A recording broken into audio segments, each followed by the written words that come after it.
It's everything. Like sometimes when I would spar and I was actually praying the other person would knock me out. It's just like, you knock me cold because I can't take it anymore. It's like, I'm done. I'm exhausted. I'm this. I want out.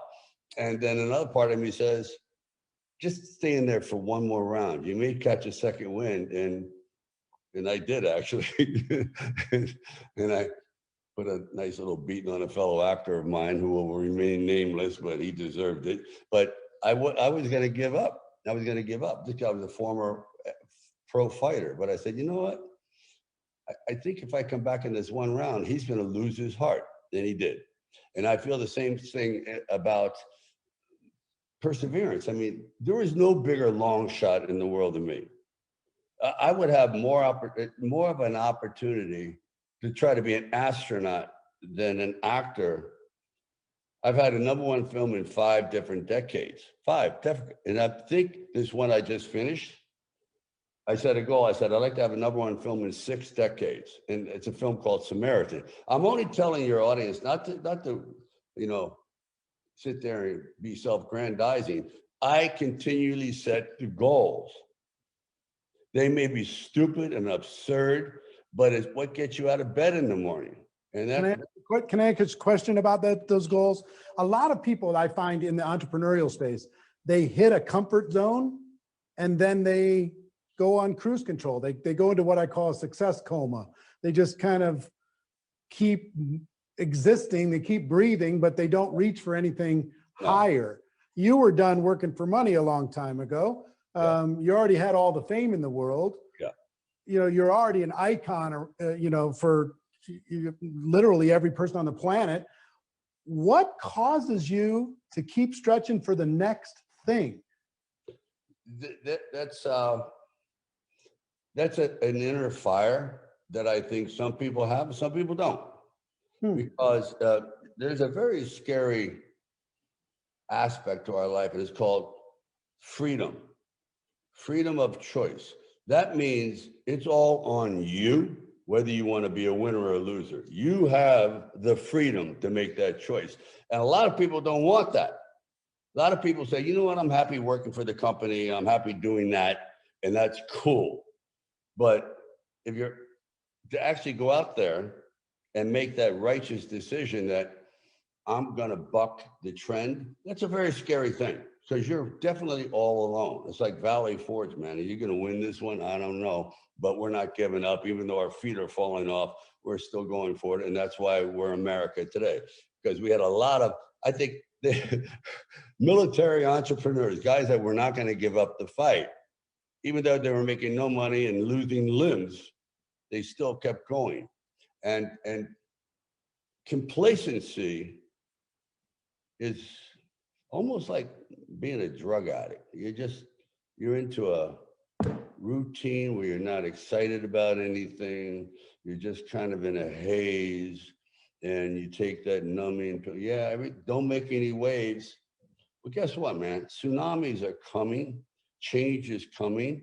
If every one of us, everyone listening to this, say right now, God, if I could go back to 1983, I'd be a billionaire. I let so many things go through when I knew it was the right choice to buy that building.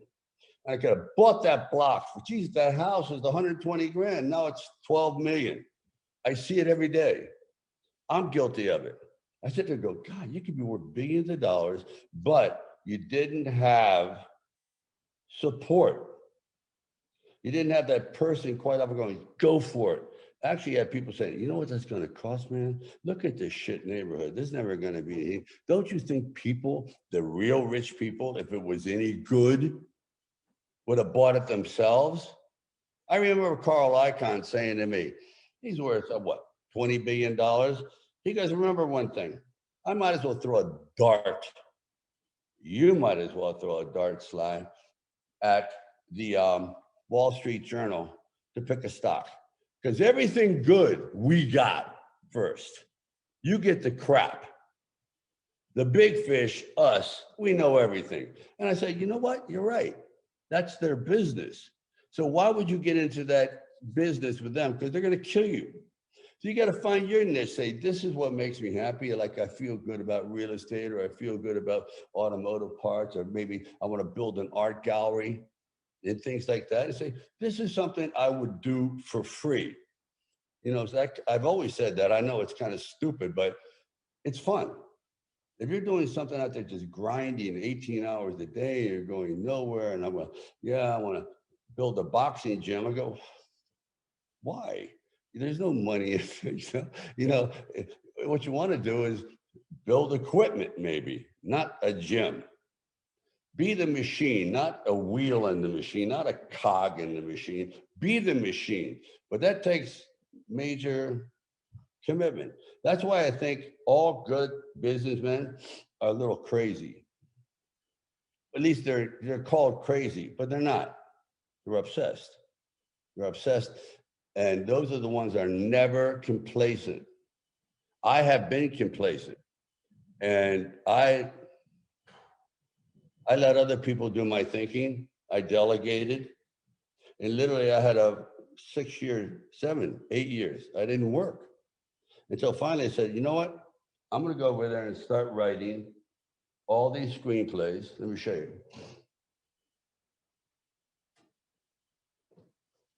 Screenplay after screenplay after screenplay. This comes from my brain because no one else was going to present it. See what I mean? So you had to throw yourself a life raft. Don't expect him to do it. He'll miss you by a mile. Throw yourself a life raft. Do it yourself if you can. But don't be complacent, man, because it'll go away. There's someone just coming right behind you and wants to knock you down and take your idea and roll right over you because he has ambition and you're complacent. Yeah, I got the yacht. I got the Ferrari. Not for long, pal. Every year, well, Ferrari coming out. There's a new book. You got to keep. Yeah, exactly. You got to keep moving to stay relevant, right? Oh my God, all the time. Especially like in my industry, I should have been done 20 years ago. I mean, I'm doing action films at 74 years old, which is crazy. I mean, really, even I think it's crazy. And the bones hurt and the back hurts. And I've had 4 operations in my back. I've had 3 neck fusions. It keeps going and going, but there's still something, even as jaded as I think I should be, I have nothing left to accomplish, but that's not true. By your nature, every day you can accomplish something if it's fun. You know what I mean? If it's something you really enjoy doing, not strenuous, not worth destroying your family, not where you're like walking around in a state of stress, but just like, yeah, man, this is a game. It's like a football game. So fourth quarter or first quarter or any part of the game's not over until we leave the planet. We're here to do something. We're here to make a difference. We're here to have some fun. We're here to see what we can kind of make of ourselves. 2 things make me happy. One, when I'm growing, and 2, when I'm contributing. I know the same's true for you. We're super excited to have you at this GoPro event, and we're going to have an extended conversation. Entrepreneurs are coming from around the world. These different independent network marketing professionals from around the world are going to be tuning in to learn from you how to be more successful and how your life lessons can be applied to help them have a breakthrough. So I just want to thank you for your willingness to be a part of it. This is a treat for me. And treat for me too. I enjoy this actually because I don't get to do this much. You know, it's like I'm just talking to myself usually, so it's a pleasure. Thank you. Well, Sly, that sounds weird to say, but Mr. Stallone, Sylvester Stallone, one of the most iconic entrepreneurs in the world, a true artist, going to be joining us at GoPro December 11th through the 13th. I cannot wait for that experience. Yeah. And I hope everybody watching this joins us. Thank you. Keep punching. See you soon. I wouldn't want him to punch me ever. I think he would absolutely knock my head right off of my shoulders. You know, one the question I wanted to ask him, but I was too nervous to do it. He had that little bobblehead behind him on the table. If you go back and look at it, there's a little bobblehead on the table. I'm like, what is that bobblehead? That's what I wanted to ask him. So I cannot wait until GoPro when I get an hour with them to ask all the questions. And guess where I'm going to get the questions? From all of you. You're going to be the one giving me the questions to ask him. I'm going to ask him during GoPro. I cannot wait. Just amazing, amazing individual, amazing man, very generous with his time. Kind of surreal, you know, for a kid that barely got out of high school to be able to have a conversation with somebody like that, or to call Pitbull a friend, or, you know, Tony and all these other people. It's just wild. Anyway, very, very cool.